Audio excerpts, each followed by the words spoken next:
Okay, ये आवाज़ आ रही है आप लोगों को?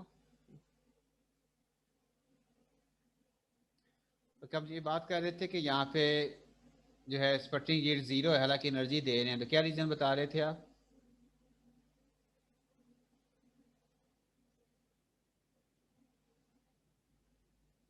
जी जी।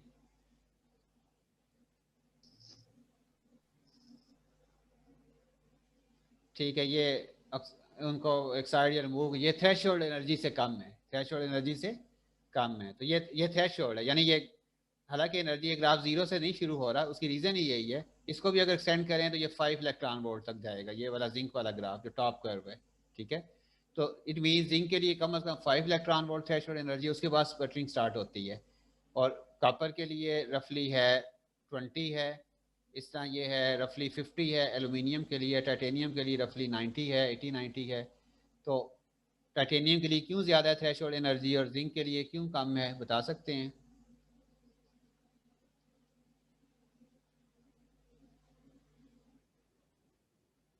हाँ, वो हैवियर है या वो उसमें बॉन्डिंग ज़्यादा स्ट्रॉन्ग है, टाइटेनियम ज़्यादा स्ट्रॉन्ग मेटल है। ठीक है, ज़्यादा स्ट्रॉन्ग मेटल है, उसमें एटम्स का बॉन्ड ज़्यादा स्ट्रॉन्ग है और उसमें हमें ज़्यादा एनर्जी चाहिए, तो उसकी थ्रेशोल्ड ज़्यादा है। तो ग्राफ का पहला पोर्शन क्या है कि यहाँ पे हम जब इसे एक्सप्लेन करना हो तो आप कहेंगे कि initially we have zero sputtering yield below threshold energy. ठीक है, इसे कमेंट करना आपको आना चाहिए, हमेशा ग्राफ को देख के आप वर्डिंग खुद बनाया करो, फिर आपको समझ आएगी कि हाँ भाई ये क्या फिनोमेना हो रहा है।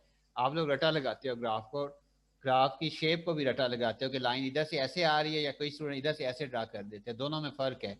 ये कर्व इधर से शुरू करके ऐसे करें या इधर से ऐसे करें, ये कई स्टूडेंट करते हैं पेपरों में।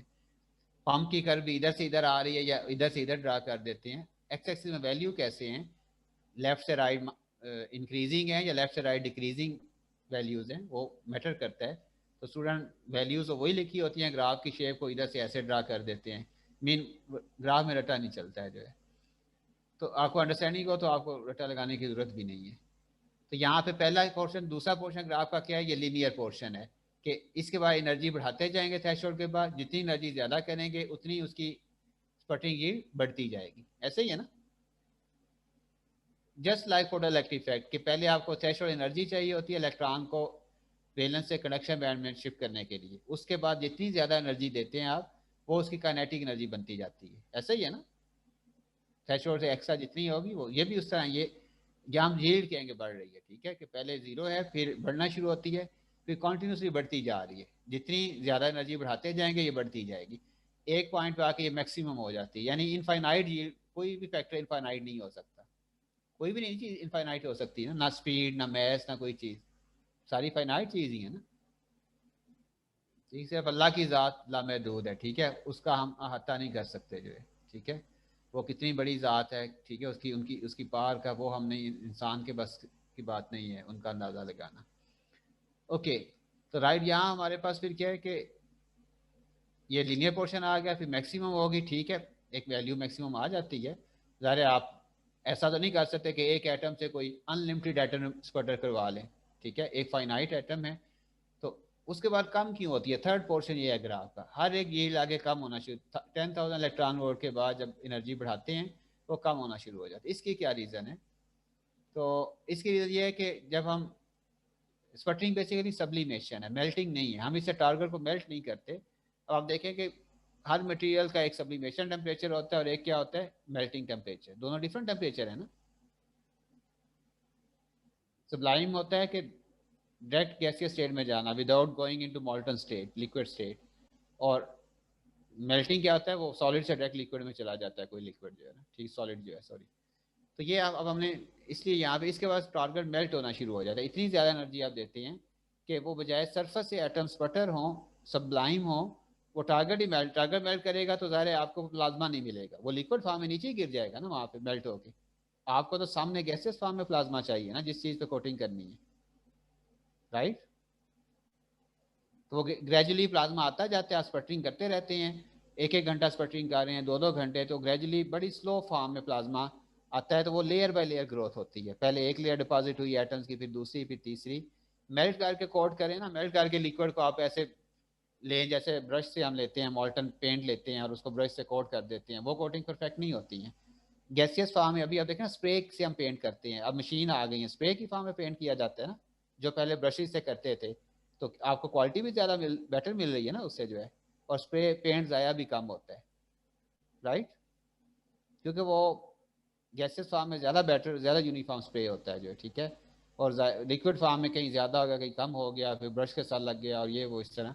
तो ये तो हमने 3 फिल्म कोट करनी होती है, इसमें तो वैसे ही मटेरियल बड़े एक्सपेंसिव होते हैं, और हमने नैनोमीटर रेंज में थिकनेस कोट करनी होती है, तो उसके लिए प्लाज्मा के थ्रू ही कोटिंग बेस्ट है, लिक्विड के थ्रू कोटिंग क्या ऐसे लेना और उसको ऊपर उंडेल के कोट कर देना, वो उससे हम क्या थिकनेस को कंट्रोल नहीं कर सकते नैनोमीटर में।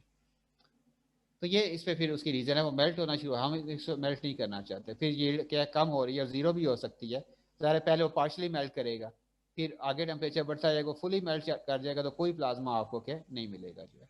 तो ये यहाँ तक, यहाँ से मैक्सिमम तक ये ग्राफ असल है, जो 3 पोर्शन है, थ्रेशोल्ड, फिर लीनियर पोर्शन, फिर क्या मैक्सिमम यील्ड जो है, ठीक है।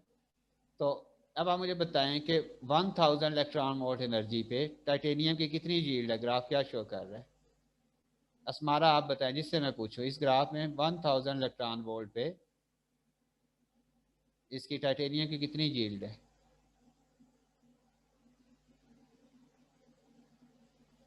1 है। 1 है, ठीक है, ये 1 10,000 है। जील्ड है। हाँ, ये एक्स में 10 और वर्टिकल में ये क्या, इधर से 1 है, ठीक है। Yes sir. अच्छा, आप जिंक की बताएं 10,000 वोल्ट पे कितनी है, जिससे पूछूं। लाइबा आप बताएं, लाइबा इमरान। सर 11 बनती है। हाँ, 10 11 रफली बताना, यहाँ कोई एग्जैक्ट जरूरी नहीं है, 10 से मोर देन 10 है, ठीक है, आप कह सकती हैं। तो ये पॉइंट है, ठीक है। इस एल्यूमिनियम की कितनी है, यहाँ पे 1 और 10 के दरमियान रफली 5 है, ठीक है।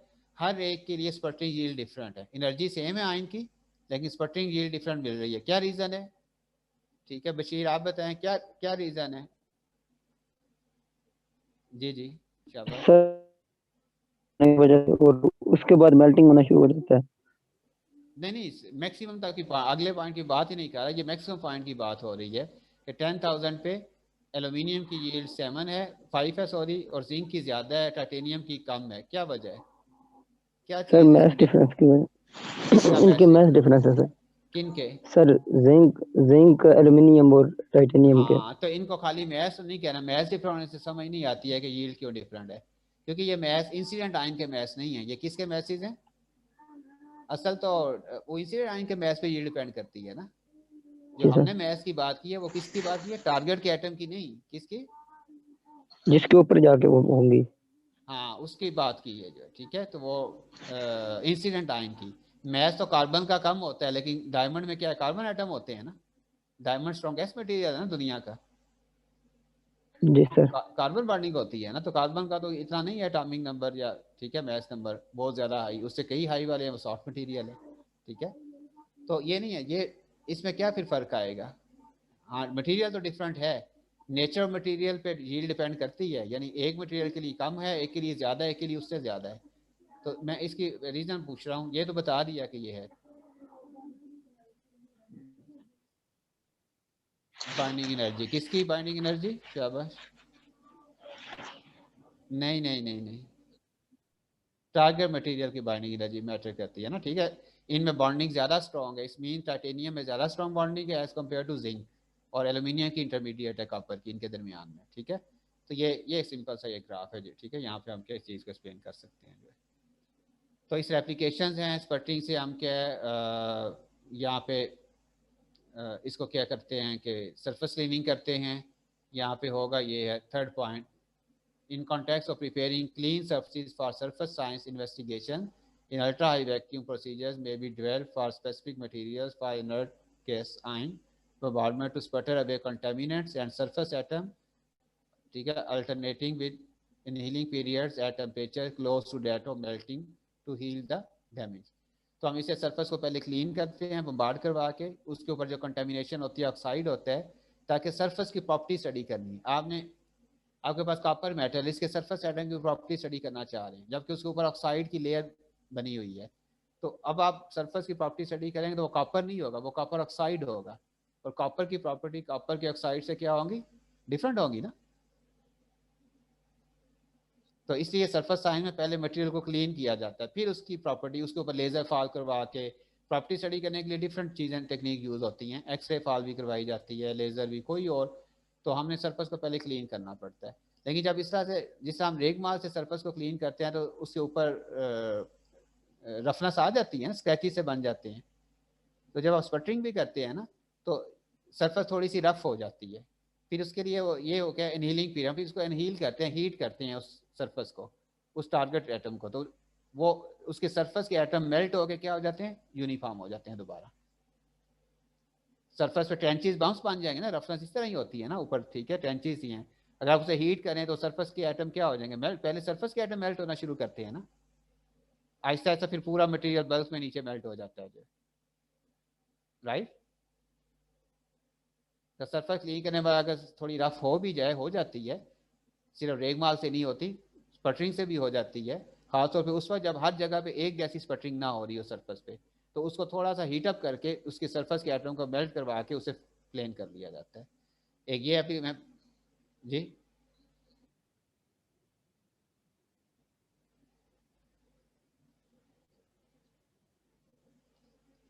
हाँ, इसमें हमारे पास जो है ख़ास तौर पे सॉल, हाँ जी जी